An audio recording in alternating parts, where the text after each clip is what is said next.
सभी जनता जनार्दन को करवत प्रणाम। जय जनमानस, जय श्री राम। मोदी का परिवार, मोदी का परिवार, क्या मोदी जी के परिवार में किसान आता है? क्या मोदी जी के परिवार में बेरोजगार युवा आता है? क्या मोदी जी के परिवार में सैनिक और सैनिकों के परिवार आते हैं? क्या मोदी जी के परिवार में वो लोग जिनके ऊपर पहले ईडी, सीबीआई और इनकम टैक्स ने छापा डाला, उसके बाद उन्होंने इलेक्टोरल बॉन्ड के रूप में उनसे चंदा लिया, वो आते हैं? क्या मोदी जी के परिवार में परवीन तोगड़िया जी आते हैं? क्या मोदी जी के परिवार में संजय भाई जोशी आते हैं? अगर आती तो जरूर उनका सेवा करते हैं, नहीं आते हैं। कहते हैं मोदी जी कि हमारे पूरे भारत परिवार है, किसान अपने हक के लिए, अपने अधिकार के लिए, अपने मेहनताना के लिए संघर्ष कर रहे हैं। तो वही युवा जो अपने उज्जवल भविष्य के लिए मांग को आप तक पहुंचा रहे हैं, क्या उन पे कार्रवाई हो रही है? अगर होती तो आज सैकड़ों हजारों कंपनियां बंद नहीं हुई होती और ना ही आप उन्हें सेल आउट करने की परमिशन देते, और ना ही कंपनी की मर्जीकरण होता जिससे लाखों करोड़ों रोजगार एक झटके में आपने समाप्त कर। कल तक तो कहते थे ज्ञान अर्थात गरीब, अन्नदाता, युवा, ये सभी उनके देश के पिलर हैं।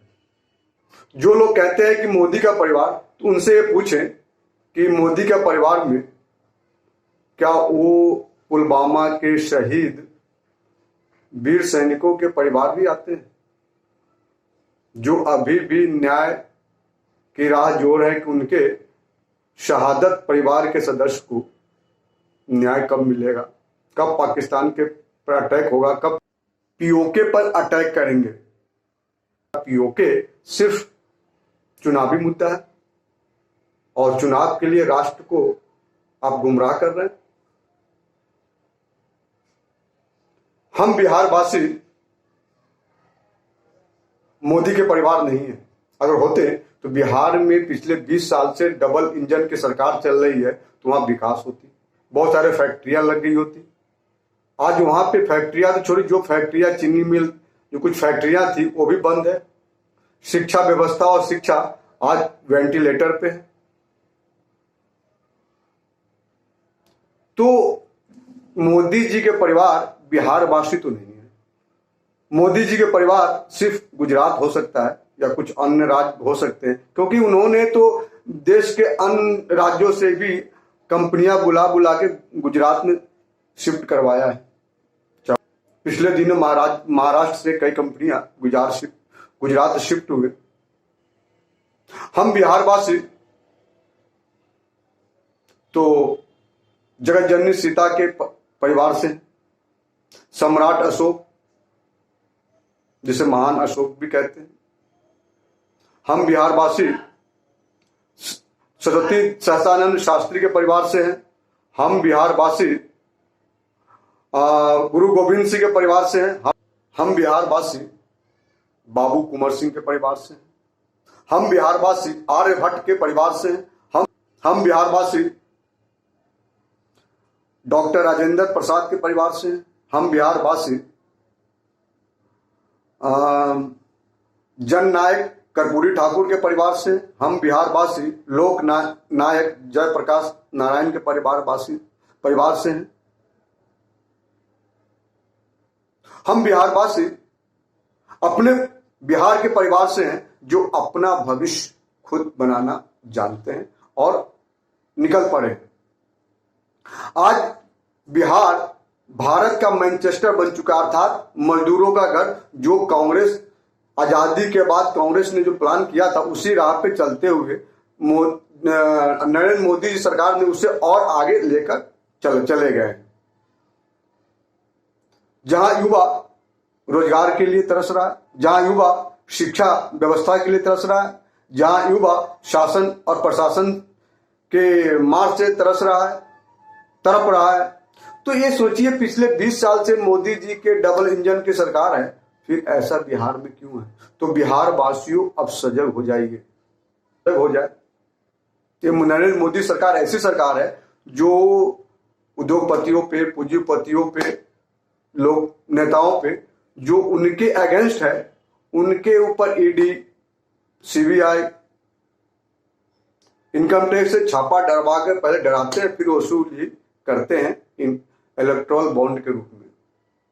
इसका विस्तार से हम अगले वीडियो में चर्चा करेंगे कौन कौन है। तो अगर ये भारतवासी के या युवाओं के या देश की जनता से प्यार करते तो पाकिस्तान की कंपनी से इलेक्टोरल बॉन्ड के रूप में चंदा नहीं लेते, जिन पाकिस्तान के पीओके पे अटैक करने की प्लान बना रहे हैं। मुझे एक कहानी याद आ रही है कि जंगल में बंदर को राजा बनाया गया। जब वहां के जंगल के अन्य प्राणियों के ऊपर आपदाएं, कुछ समस्या आई, तो समस्या लेकर बंदर महोदय के पास पहुंचे जो उनके राजा थे। तो बंदर महोदय ने कहा कि हम जरूर आपके समस्याओं को समाधान करेंगे। तत्पश्चात बंदर महोदय ने पेड़ के इस डाली से उस डाली, उस डाली से उस डाली पे छलांग लगाते रहे।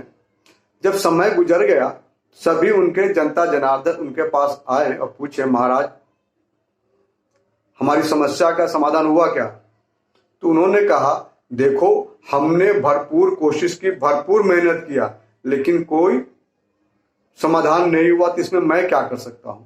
हमारी मेहनत में कोई कमी रह गई हो तो बताओ। और जनता जनार्दन निराश होकर चले गए। और उसके बाद नए राजा की चयन हुआ जो उनकी समस्याओं को समाधान करने में अपनी जीवन लगा दिया। हमें चंदा कहां से आए?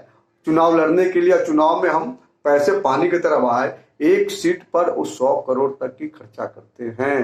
ये मैं नहीं, मीडिया कहती है। सोचिए, कौन ऐसा व्यक्ति होगा जो राष्ट्रपति चुनाव पर करोड़ों रुपए खर्च करके जुलूस निकालता हो? कौन ऐसा पार्टी या सरकार होगी जो नरेंद्र मोदी जी के आने पर करोड़ों रुपए खर्च करके उनके स्वागत में जुलूस निकालते हैं? हम जनता जनार्दन को आश्वस्त करते हैं कि निश्चित ही बिहार को श्रेष्ठ और विकसित राज्य के रूप में विकसित करेंगे। तो हमें आप सबसे बस यही आग्रह है, अनुरोध है, विनती है कि आप हमें अपना आशीर्वाद, सहयोग हर तरह से प्रदान करें। तो गहराई से सोचे और इस पर अमल करें। एक देश, एक संविधान, उज्जवल बिहार, चमकता भारत। जय हिंद।